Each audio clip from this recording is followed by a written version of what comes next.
how to order at In and Out Burger drive-thru. Hey guys, in this video, I am going to show you how you can order at In and Out Burger drive-thru. So make sure to watch this video till the end and let's get started. So if you want to order at In and Out Burger drive-thru, you have to follow these steps.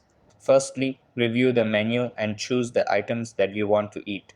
After that, when you pull up to the speaker, the employee will greet you and ask for your order.